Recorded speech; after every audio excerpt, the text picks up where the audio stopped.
Well, as we've been telling you, Bloomberg reporters are furiously reading through the thousands of pages of documents that we just got about an hour ago from the Federal Reserve.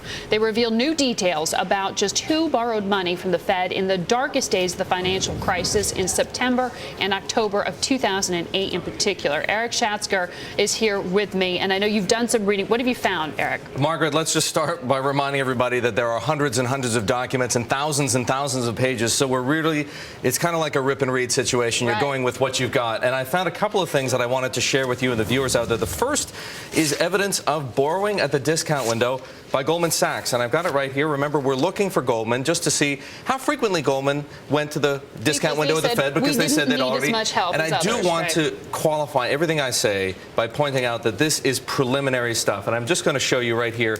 Here is the primary, secondary, and other credit extensions outstanding on Tuesday, September 23rd, 2008. A key date, because just 2 days earlier, Goldman had been granted access to the Fed's discount window together with Morgan Stanley. And here on page 4 of this document, you see here Goldman Sachs Bank USA borrowing a total of $50 million. Now, that is a very small sum relative to what I'm going to point out in these other documents. Let's look at this here.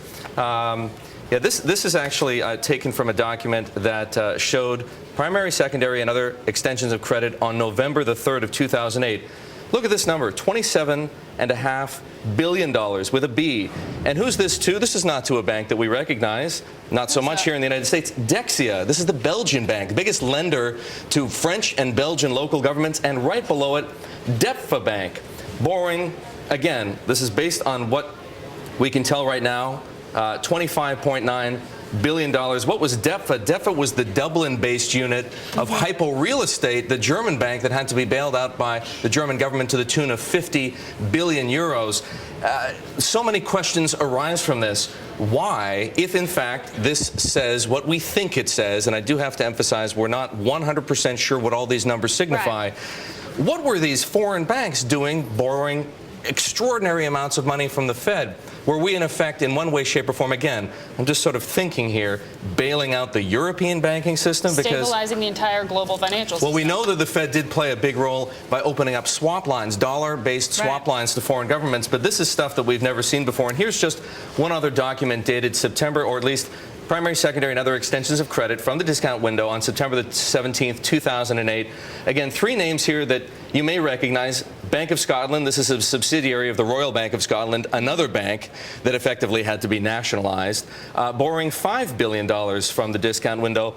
Landesbank Baden-Württemberg, it's known better as LBBW, won almost $2 billion. And Erste Group, this is an Austrian bank, again, more than $1 billion. So what I have seen evidence of more than anything else in terms of big numbers are foreign banks borrowing from the Fed's discount window. But again, I want to qualify it all. We're not sure exactly what all these numbers mean, but that's what we think they suggest, and we're digging into it further.